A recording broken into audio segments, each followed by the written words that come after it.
Det här är inte vilken fisketur som helst. Det här är Vättern, Sveriges näst största sjö, djup, vild och full av rovfiskar. Och vi i Team Galant är redo att ta oss an sjöns giganter. Tillsammans med trollinglegenden Rade, en man som känner varje djupkant, varje stim och varje jaktzon, kliver vi ombord på förmodligen Nordens största trollingbåt. Målet? Lax, röding, öring. Att få alla tre på ett enda pass, det är som att lösa ett fiskepussel i realtid. 3 arter, en gigantisk båt och ett gäng som tror att vi vet vad vi gör.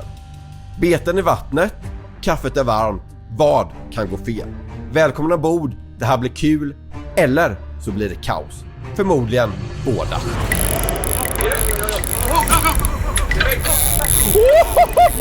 Och den hoppar, den är stor!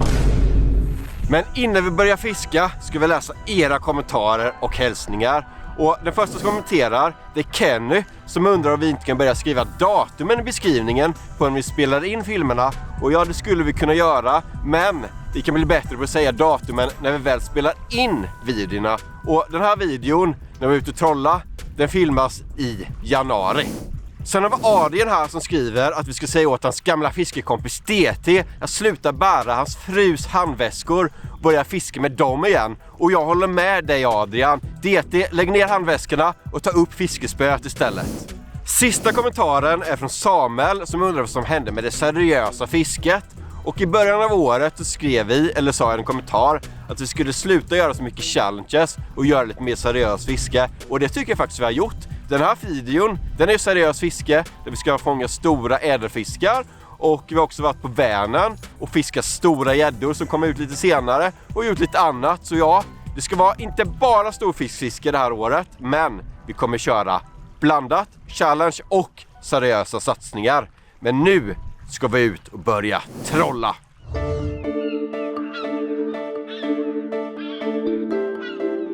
Jag tycker alltid något speciellt att komma fram så här till Vättern tidigt på morgonen.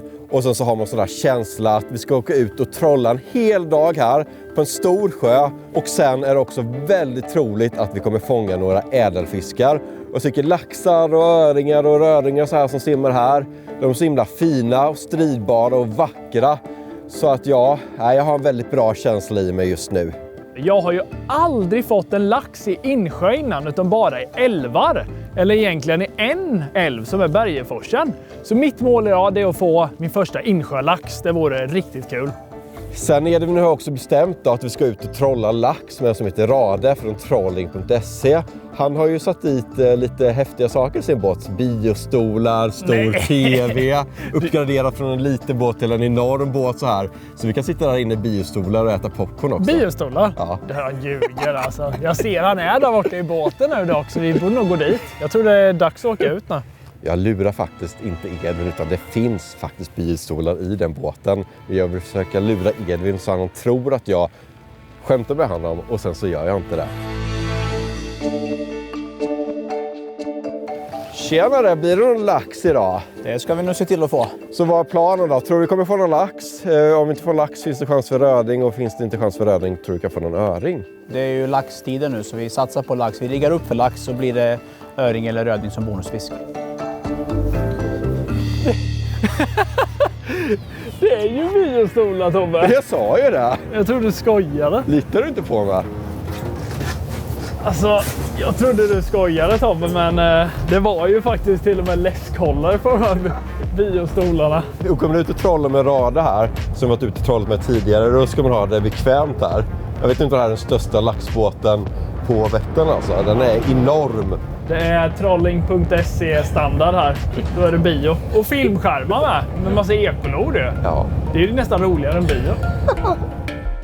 Den bästa tiden att fånga alla 3 fiskarter är vinterhalvåret när vattnet är kallt.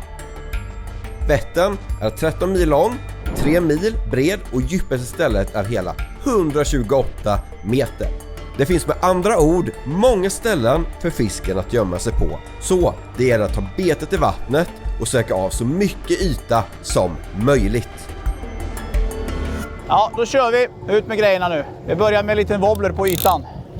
Vi hann knappt sitta i den där biostolen förrän Rade bara upp med spön och håller på att släppa ut pulkor och allt möjligt. Och är det så här att lax och så här ås, de går väldigt nära land. Och sen så är det därför vi då släpper ut betarna precis utanför hamnen här. Du kan köra här Tobbe, så kan du släppa ut den här till 220 fot. 220 fot där. Ja, så börjar jag på andra sidan. Men det har ju varit bra fiske från land nu när de har fiskat också. Så det har kommit in ganska bra rapporter. Det har varit en mild vinter. Hur många spön ska vi köra med? Är det 12 eller någonting? Det är 10. Också? Det är 10. 10 spön? Ja. Vi kommer att köra 6 spön på ytan, eller ja, sidan så att säga, och 4 spön på djupriggarna. 2 på varje sida. Finns det sådana här räknerullar på de här trollingrullarna? Och sen så är det fot då, så 220 fot är delat på 3. Så det är väl sådär 70 meter bakom båten eller någonting sånt. Rade skulle jag säga har väldigt bra track record. Varenda gång jag varit ute med honom så har vi fångat fisk. Men lax, öring och röring så här är ganska svårfångade ändå. Så det gäller verkligen för oss att få ut saken så snabbt som möjligt, maximera tiden. Och sen lite senare har vi fått ut allting så kan vi visa er vad vi kör med för beten.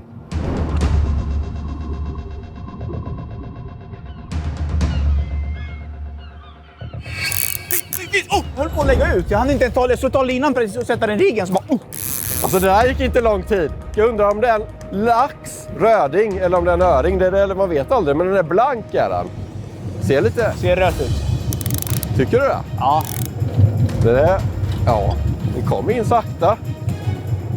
Röding. Röding. Röding ser det ut som. Eller öring kanske. Det värsta är när det hugger innan man börjat lägga i grejerna. Man är inte klar, man vill ju få ut allt och fiska effektivt. Men det är roligt. De är ändå ganska starka de här rödingarna. Den här var pigg, alltså hugget var jättebra. Oj!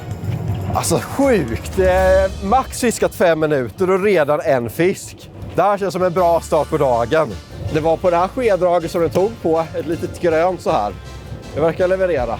Härligt Tobbe! Du fick ta första fisken så jag satt fast i biostolen så jag bara klistrade mig där. Kom inte bort, men nästa kanske min då. Rödingen måste jag säga är faktiskt en av mina favoritfiskar. För de är så himla fina. Här på Vättern är de lite mer så här, silvriga. Men i fjällsjöar kan de vara riktigt röda. Den här, den var ändå fin men inte den finaste jag sett härifrån. Men en perfekt matfisk. Och om man ska ta upp en röding här i Vättern så är det med minimimått på 50 cm. Vi kan mäta den här sen, men den är garanterat över 50. Då kommer jag med kniven här. Det är viktigt att man ska ha så fint fiskekött som möjligt. Wow, jag åker runt här och blodar av den snabbt här. Så tar vi fram morakniven. Men vänta, vi gör det utanför båten för det kommer bloda ganska mycket. Ja, det är sant, det gör vi. Vill inte förstöra Rades fina båtar? Nej, men inte bara blåa ner då.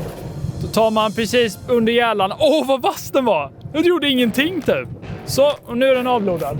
Och det bästa med den här morakniven är att om jag skulle tappa i den här nu, då flyter den. För det är kork. Så då är det bara att hämta den igen. Riktigt bra fiskekniv.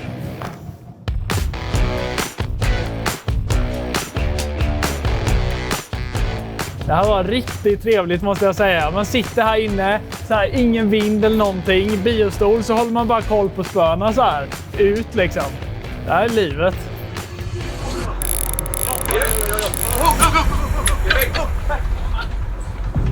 Den drar.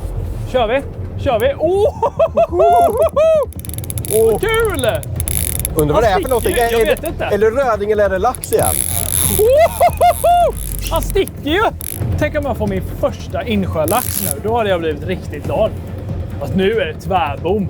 Har du bommat den? Ja, inte pressa för hårt heller. För de kan ju vara lite mjuka i munnen så här. Så man får ju ta det ganska lugnt. Ändå inte pressa på för hårt. Liksom, hade det varit fiskat gädda, görs, lappar och så. Då bara pumpar man ju liksom. För man vill hålla spänd lina. Men här, man måste ta det försiktigt. Ja, där kommer den. Kommer något. Silvrig. Jag ser något. Kan det vara min första lax? Det är lax! Det är lax! Kom igen! Woho! Vilken fin lax du fick! Det är inte sant! Den är tjock också! Den är jättefin! Edvin! Tack! Första insjölaxen. Den är ju riktigt tjock och fin, Edvin. Den är välmatad. Det kan man säga. Titta på den här fisken alltså. Jag är riktigt glad över den här och jättenöjd. Så fin fisk. Laxen vägde närmare 4 kilo och vi hade efter endast 1 timmes fiske lyckats fånga 2 av de 3 arterna som vi sökte. De senaste åren har det genom lyckade stödutsättningar blivit en explosion av lax i Vättern. Förr i tiden var laxarna färre men med en högre snittvikt. Världens största insjölax vägde 20,4 kilo och fångades faktiskt i Vättern från land av Dennis Gustafsson år 1997. I modern tid har det inte fångats någon lax ens i närheten av Dennis lax, men om alla förutsättningar stämmer går det att få uppemot 10 laxar på en dags fiske. Och när vi körde nära land insåg vi att vi inte var de enda som fiskade den här dagen. Vättern är ju Sveriges näst största sjö och den är populär fiskesjö. Dels för att man kan trolla så här, men det är också väldigt populärt att stå här in till land och kasta efter lax. Och då har man ganska långa spön, kastar långt ut. Och det står faktiskt 10 personer här bakom mig nu och försöker få en lax. Och ja, det är kul att man kan variera sitt fiske och inte måste trolla, utan har man inte tillgång till en stor och fin trollingbåt så kan man köra landfiske. När man är ute och trollar så här på Vättern efter lax och röding och sådär, så har man ju inte sådana här beten vi brukar fiska med, alltså typ jiggar och så. Utan det är lite speciella beten här. Här har jag lagt upp 3 olika varianter. Och den första här är ett skeddrag. En sked kan man säga, ganska tunn, fladdrar mycket. Sen har vi den här varianten som liknar en riktig siklöja. Alltså den här imiterar ju verkligen en naturlig fisk. Och som ni ser här så är den lite böjd. Och det är för att den ska åka runt så här och snurra lite och locka till sig ännu mer fisk. Sist men inte minst så har vi den här rackan. Och den här ser väldigt speciell ut som ni ser. Och den är i plast, alltså den väger ingenting. Så den här åker runt och fladdrar hur som helst i vattnet och gör riktigt oregelbundna rörelser. Så 3 olika beten, 3 olika rörelser. Så märker man av vad de är på för humör för dag. På sommaren, när det är varmt i vattnet, brukar vi åka till Vättern och vertikala rödingar med oftast väldigt bra resultat. Av de 3 ädelfiskarna som simmar i Vättern är rödingen den arten som det finns mest av och är lättast att fånga. Det var inte förvånande att rödingen var första fisken som vi fångade under trollingturen, och nu när vi även fick laxen snabbt var det bara öringen som saknades. Och öringen är, som många vet, inte en fiskart man kan räkna med att fånga.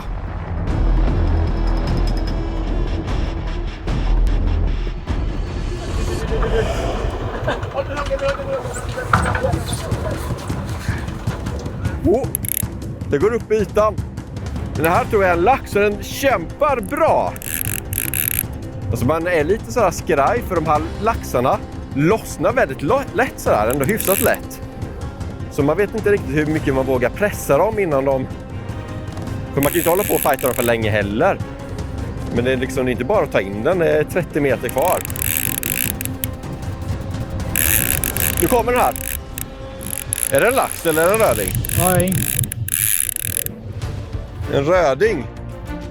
Rödingen i Vättern är en av få riktigt vilda bestånd som fortfarande finns kvar i Sverige. Den är alltså inte utsatt utan naturligt född i sjön. Det gör varje fångad fisk extra värdefull.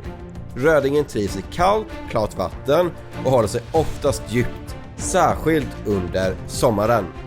För att skydda beståndet är reglerna strikta. Man får bara behålla max 2 rödingar per person och dag, och minimimåttet är hela 50 cm. Men även om vi gläds åt att fånga rödingar tickar klockan. Och för att nå vårt mål behöver vi verkligen få upp en öring väldigt snart. Alltså den här känns faktiskt lite bättre. Den känns ganska tung. Jag hoppas inte den rödingen... Och den hoppar! Den är stor! Den är stor! Hör här!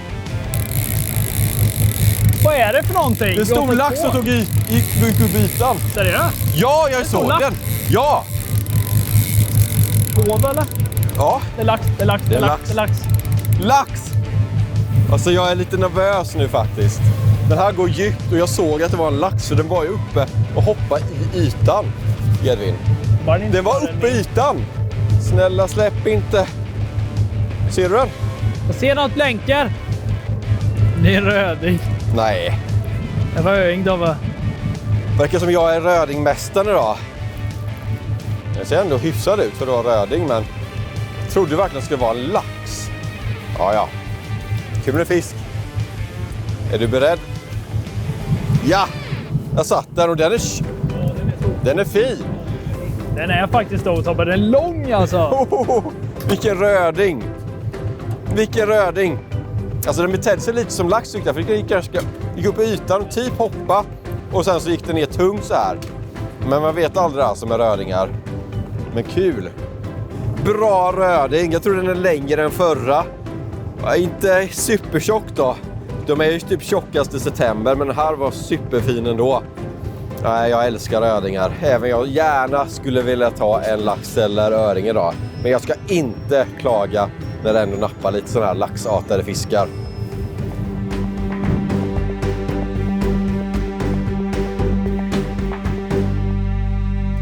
Det är ju lite saker man behöver om man vill åka ut och trolla så här på Vättern. Och det smidigaste är väl om man inte har tillgång till trollingutrustning. Eller vill lägga en förmögenhet på det och åka ut med en guide. Och Rade då, han har 10 olika spön som han kör med.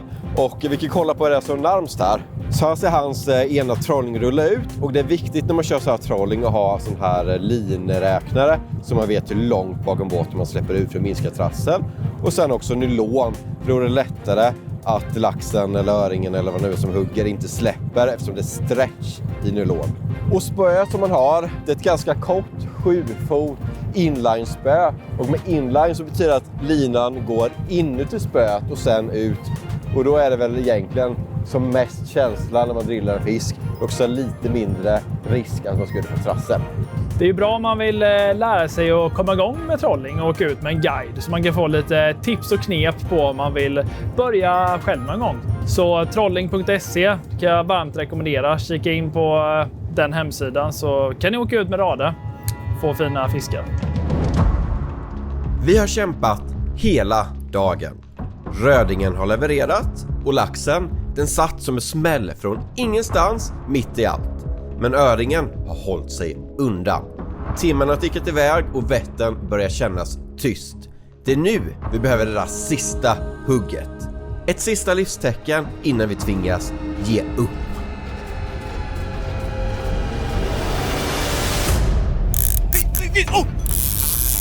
Ja! Och den kommer upp i ytan! Den är här! Redan? Ja! Vad är det för någonting? Det är en liten blank sak. Är du laxfiskan? Jag tror det är en öring eller lax. Jag tror det. Öring!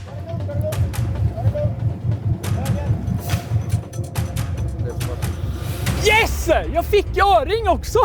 Alltså det här är min bästa dag i hela på det här året hittills. En öring och en lax. En Grand Slam blev det för mig. Nej, jag har inte fått röding än, men jag har fått lax och en öring. Ja, det här kan inte bli bättre, men här är lite för liten för matfisk och de här öringarna är så fina så man vill inte plocka upp dem. Så den åker snabbt i igen nu. Det blev ingen Grand Slam för Edvin, men som team och båtlag lyckades vi med det tillsammans. Vi kämpade hela dagen, nötte på i skiftande väder och till slut kom öringen. Den var för liten för att behålla, men det var ändå ett magiskt ögonblick. Och med tanke på hur få öringar det finns kvar i Vättern var vi helt överens med vår guide Rade. Den skulle självklart få simma tillbaka. Jag är extremt nöjd med den här dagen. Alltså. Första laxen i insjö och en fin öring. Och vill ni se liknande sånt här fiske så har vi gjort en video med Rade tidigare. Kan länka den här nere så kan ni klicka in och se lite mer trollingfiske. Så ses vi nästa gång. Glöm inte prenumerera. Hej då! Nu blir det bortklippta scener. Hallå. Hörs jag? 1, 2, 1, 2. Är så fin fisk. Titta på den här laxen. Kolla på laxen. Nej, nu kör vi last chance, okej? Titta på den här fisken alltså. Jag är riktigt glad över den här och jättenöjd. Så fin fisk.